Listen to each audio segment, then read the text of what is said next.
تتمة رواية مذكرات من البيت الميت للكاتب الروسي فيودور ميخايلوفيتش دوستويفسكي.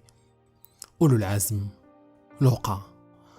الكلام على أولي العزم صعب، إنهم نادرون في المعتقل وفي كل مكان. يعرفهم المرء من الخوف الذي يوحونه إلى النفوس، ومن الحذر الذي يعاملهم به الناس. إن شعورا لا يقاوم قد دفعني في أول الأمر إلى النأي عن هؤلاء الرجال، ولكنني غيرت نظرتي بعد ذلك حتى إلى القتلة السفاكين الرهيبين.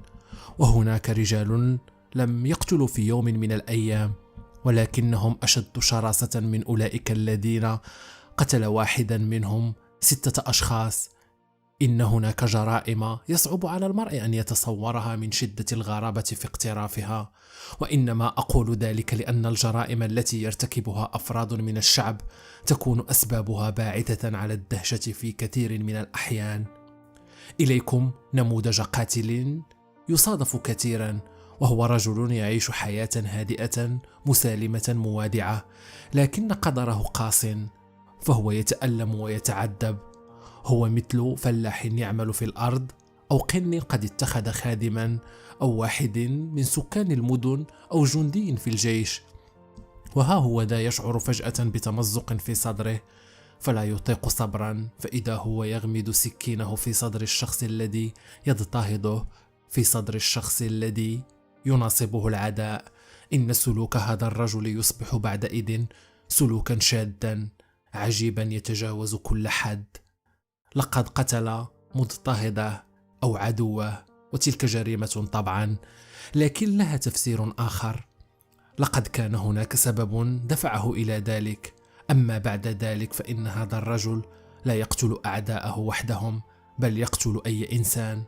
يقتل أول قادم، يقتل من أجل القتل، يقتل لكلمة ساءته أو نظرة لم تعجبه، يقتل ليجعل عدد قتلاه شغفا لا وترا، أو يقتل لا لشيء إلا أن يقول: ابتعد عن طريقي. إنه يتصرف تصرف سكران يهدي، حتى إذا تجاوز هذا الحد المرسوم وانتقل إلى الجهة الأخرى لم يبقى في نظره شيء يمكن أن يعد مقدسا، وقد يذهل هو من نفسه من ذلك ويشده له. فهو الآن يتخطى كل شرع ويتعدى كل سلطة، ويتمتع بالحرية التي خلقها لنفسه طافحة غير ذات حدود. يجد لذة في ارتجاف قلبه من الرعب الذي يحسه، في الهول الذي يشعر به، وهو يعرف أن عقابا رهيبا ينتظره. لعل إحساساته أن تشبه إحساسات إنسان يميل من أعلى برج على الهوة الساحقة التي يراها، فيتمنى أن يلقي بنفسه منكس الرأس حتى يفرغ من الأمر بأقصى سرعة. يقع لأفراد هم بين الناس أكثرهم مسالمة وموادعة، وليس بندر أن نرى هذا التناقض. ليس بندر أن نرى أناسا كانوا مضطهدين مروعين، فإذا هم يصبحون حريصين على أن يضطهدوا غيرهم وأن يروعوا غيرهم بمقدار اضطهاده غيرهم وترويع غيرهم. وإذا نحن أمام إنسان يائس مستميت يجد لذة فيما يلقيه في نفوس الناس من جزع وهلع، ويجد سعادة قيمة يبعث في نفوس الناس من الاشمئزاز والتقزز الشيء الكثير. فهو يندفع في أعمال جنونية من قبل اليأس، وهو في أكثر الأحيان ينتظر عقابا وشيكا، ويحترق شوقا إلى أن تحل مشكلته ويحدد مصيره وينتهي أمره، لأنه يحس أن عبء هذا اليأس أثقل من أن يستطيع ظهره وحده أن يتحمله. والغريب أن هذا الهياج الشديد وهذا العدوان القوي يظلان مستوليين عليه، مستبدين به إلى أن ينال العقوبة، حتى إذا نالها بدا كأن الخيط قد انقطع، فكأن العقوبة تضع حدا لعذابه. فإذا هو يهدأ على حين فجأة، وإذا هو ينطفئ، وإذا هو يصبح خرقة رخوة لا تماسك فيها، بل إنه لا ينهار منذ توقع للعقوبة. فإذا هو يستغفر الناس ويطلب الصفح والعفو عن البشر، حتى إذا صار في سجن الأشغال الشاقة انقلب شخصا آخر. فما يتصور أحد حين يراه أشبه بدجاجة مبتلة أنه قد قتل 5 رجال أو 6.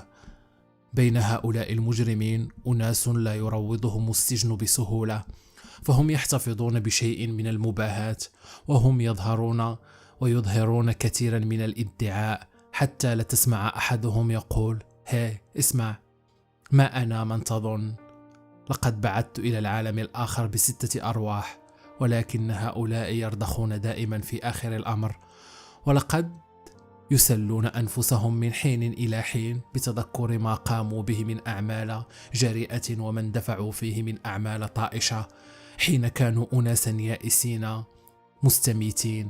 ولقد يجب أن أذكر أن أحدهم يقع على مستمع ساذج فيأخذ يتباهى أمامه بما فعل مختالا على احتشام، ويروي له ما أقدم عليه من أعمال، وهو يحاول طبعا إخفاء رغبته في إدهاش السامع من قصته، ويختم كلامه بقوله: ذلك ما كنت، ألا ما أرهفه من تعبير عن غرور وعن حذر واستخفاء، ألا ما أبرع هذا الإهمال المتواني الذي يظهر عليه وهو يروي قصة كهذه القصة. إن في اللهجة نفسها وإن في كل كلمة يقولها ادعاء يعرف كيف يغلفه بالتواضع. ترى أين تعلم هؤلاء الناس هذا كله؟ ولقد أصغيت في إحدى الأمسيات الطويلة من الأيام الأولى التي قضيتها في السجن إلى حديث من هذه الأحاديث، فتصورت بسبب قلة خبرتي ونقص تجربتي أن الشخص الذي كان يقص حكايته مجرم جبار ذو طبع من حديد، بينما كنت من حين إلى آخر أكاد أزدري بيتروف وأستخف به. كان الشخص الذي يقص حكايته وهو يسمى لوقا كوزوميتش قد أردى ضابطا برتبة ميجر، لا لسبب آخر غير المتعة واللذة. إن لوقا كوزوميتش هذا هو من بين جميع سجناء ثكنتنا أقصرهم وأنحفهم، وقد ولد في الجنوب، وكان قنا من الأقنان الذين لا يعملون في الأرض بل يعملون خدما في منازل سادتهم. إن فيه حدة وتعاليا، هو طائر صغير لكن له منقار ومخالب كما يقول المثل، والسجناء يعرفون حقيقة الرجال بغريزتهم، فكانوا لا يحترمون لوقا هذا إلا قليلا جدا. إنه سريع التأدي، كثير الغرور، شديد الكبرياء. كان في ذلك المساء جالسا على سريره يخيط قميصا، فلقد كان يعمل في الخياطة، وعلى مقربة منه كان يجلس جاره السجين كوبيلين، وهو شاب محدود الذكاء بليد الحس غبي العقل، ولكنه طيب القلب لطيف المعشر. إلى كونه ضخم الجسم قوي البنية، كان لوقا يتشاجر مع جاره هذا في كثير من الأحيان، ويعامله في استعلاء وتجبر، ويسخر منه ويستبد به ويطغى عليه. ولكن كوبيلين لا يلاحظ شيئا من ذلك كله. لما أوتي من طيب القلب وبراءة السريرة وحسن النية، كان كوبلين ينسج عندئذ جوربا ويصغي إلى لوقا بغير اهتمام. وكان لوقا يتحدث بصوت عال وكلام متميز، كان يريد أن يسمعه جميع الناس رغم أنه يتظاهر بأنه لا يخاطب إلا كوبيلين. قال وهو يغرز إبرته: هكذا طردت من بلدي بتهمة التشرد يا أخي؟ سأله كوبلين من زمان طويل. حين تنضج يكون قد انقضى على ذلك عام. وصلنا وأودعت السجن. كان حولي دستة من رجال هم جميعهم من روسيا الصغرى، أقوياء الجسم، أصحاء الأبدان، سمان كأبقار، وهادئون. وكان الطعام الذي يقدم إلينا رديئا. كان الميجور يفعل ما يحلو له، وانقضى يوم ثم انقضى يوم آخر. لاحظت أن جميع هؤلاء الرجال أشداء جبناء. قلت لهم: أتخافون من حيوان كهذا؟ قالوا: هيا كلمه إن استطعت. وانفجروا ضاحكين. هؤلاء البهائم. سكت ولم أجب. وأضاف المتحدث يقول وهو يترك كوبيلين يخاطب الآخرين: وكان بينهم رجل من روسيا الصغرى تافه مضحك سخيف، وقد أخذ يقص عليهم كيف حكم وماذا قال للقضاة وكيف استرحمهم واستعطفهم قائلا إن له أطفالا وامرأة. إنه رجل ضخم الجسم أشيب الشعر. واستمر الرجل يقص على أصحابه حكايته، فذكر كيف كان هنالك كلب ما ينفك يكتب ويكتب ثم يكتب كل ما كان يقوله المتهم، وكيف خاطبه المتهم بقوله قتلك الله، فلم يزد الآخر على أن استمر يكتب ثم يكتب، وختم الرجل كلامه قائلا: فكذلك ذهب رأسي. هاتي خيطانا يا فاسيا، إن هذه الخيطان فاسدة. أجابه فاسيا وهو يعطيه الخيطان التي طلبها: إليك خيطانا اشتريت من السوق. إن خيطان المصنع أفضل. لقد أرسلنا نيفاليد منذ مدة قصيرة ليشتري لنا خيطانا من المصنع، فلا أدري من عند أي امرأة دنيئة اشترى هذه الخيطان. إنها خيطان رديئة. قال لوقا ذلك وهو يدخل الخيط في سم الإبرة على ضوء المصباح. لا شك أنه اشتراها من صاحبته حتما. قال كوبلين الذي قد نسي تماما: هي والميجور. ولم يكن ينتظر لوقا غير هذا السؤال، ومع ذلك لم يشأ أن يستأنف سرد حكايته فورا، كأن كوبيلين لا يستحق مثل هذا الاهتمام. فغرز إبرته بهدوء وتربع بتراخ وكسل، وقال أخيرا: واتفقت أستفز رفاقي السخفاء وأتحداهم حتى استدعوا الميجور، وكنت في ذلك الصباح نفسه قد استعرت اللئيمة أي السكين من جاري وأخفيتها استعدادا للطوارئ. كان الميجور هائجا كالمسعور. وصل الميجور. قلت لهم هامسا: ما هذا أوان الخوف يا أهل روسيا الصغرى. ولكن لا فائدة.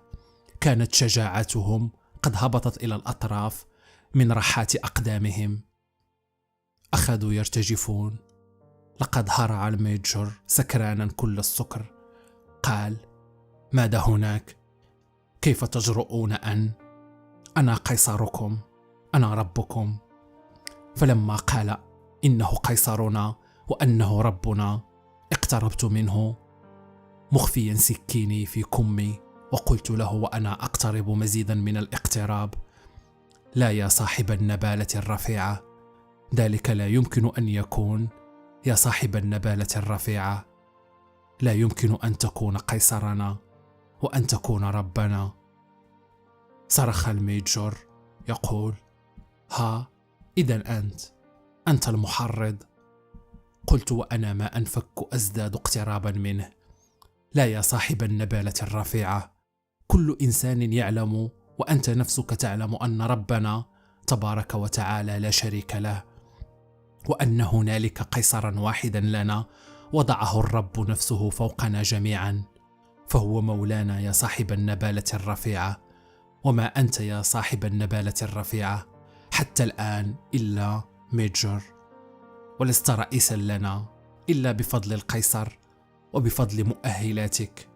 قال الميجور: ماذا؟ لقد ارتج عليه، فأصبح لا يستطيع الكلام، وأصبح يفأفئ ويتأتى من فرط ما أصابه من دهشة.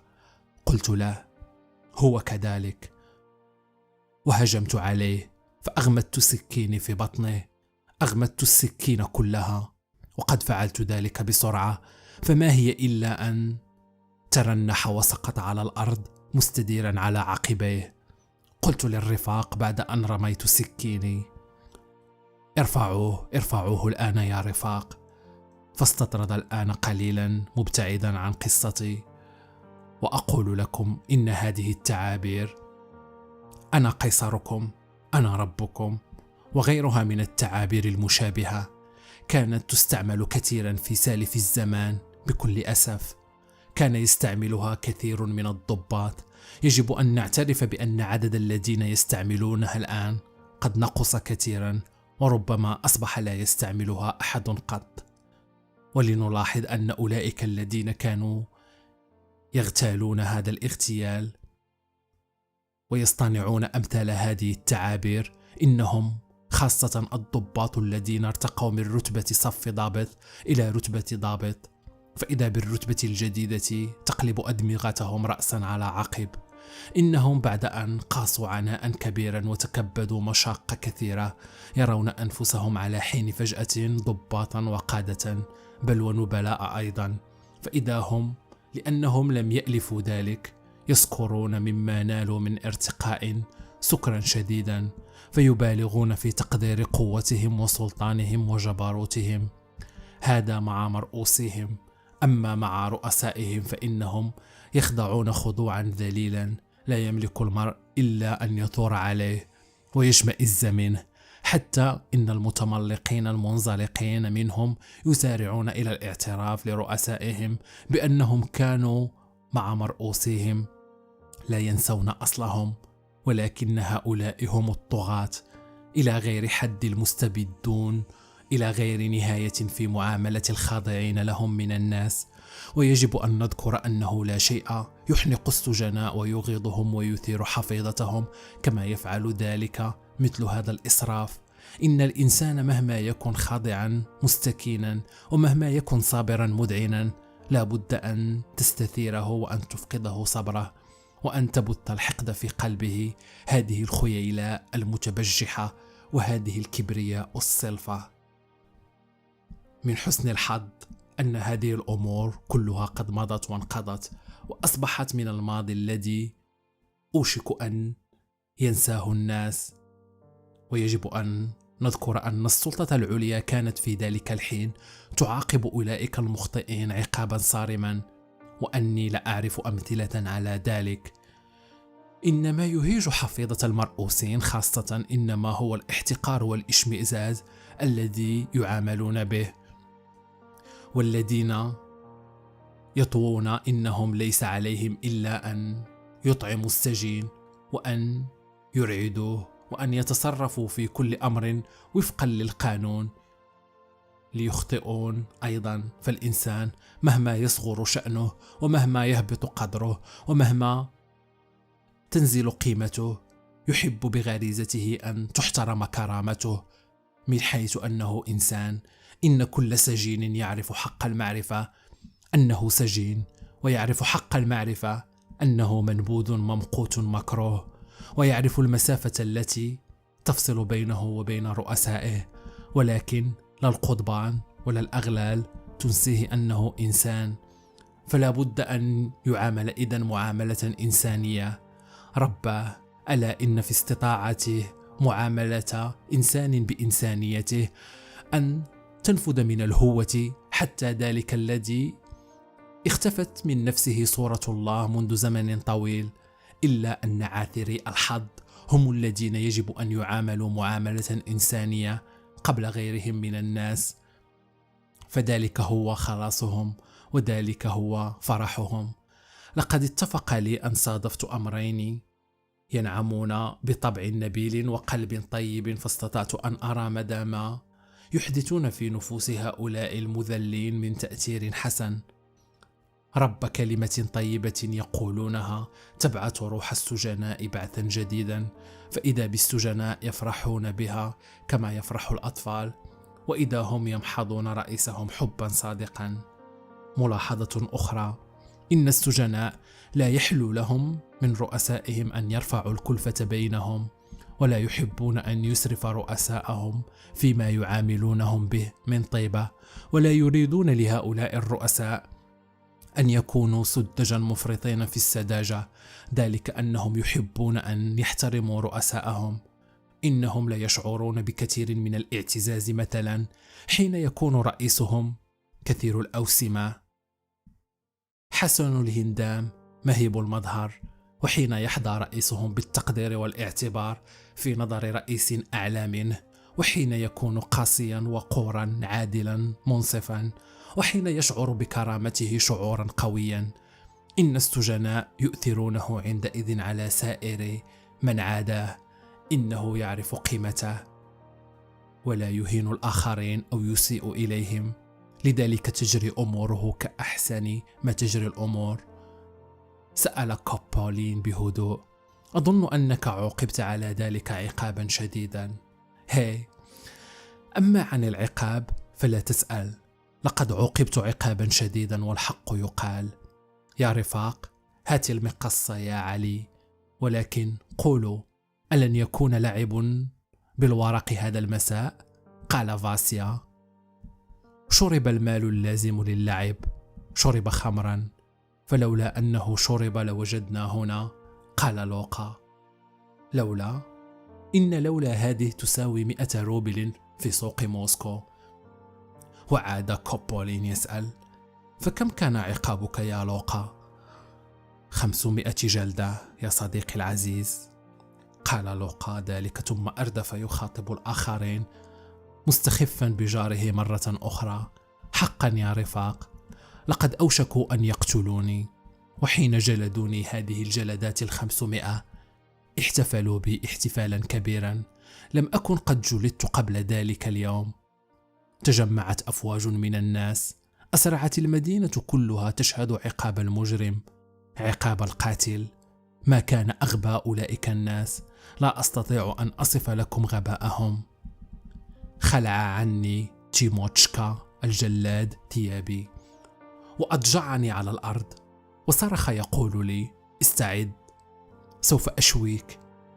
انتظرت، فلما هوى علي بأول صوت وددت لو أصرخ، ولكنني لم أستطع، فإنني مهما أفتح فمي لا يخرج صوت من حلقي. لقد اختنق صوتي، فلما هوى علي بالصوت الثاني، صدقوا أو لا تصدقوا، فإنني لم أسمع صوت العداد قائلا 2، حتى إذا تاب إلي شعوري بعد مدة سمعتهم يعدون 17، وقد فكوني 4 مرات، حتى يدعوا لي أن أتنفس مدة نصف ساعة، وحتى يغرقوني بماء بارد. فكنت أنظر إليهم جميعا، وقد كادت عيناي تخرجان من رأسي، وأقول لنفسي: سأفطس هنا. سأله كوبولين: ولم تمت؟ فألقى عليه لوقا نظرة احتقار، وانفجر الآخرون يضحكون مقهقهين. معتوه حقا. وكأن لوقا ندم على أنه تنازل فارتضى أن يكلم رجلا أبلان كهذا الرجل. فها هو ذا يضيف قائلا: لا شك أن في الطابق الأعلى من جسمه مرضا. فقال فاسيا من جهته مؤيدا: إن في عقله لوته.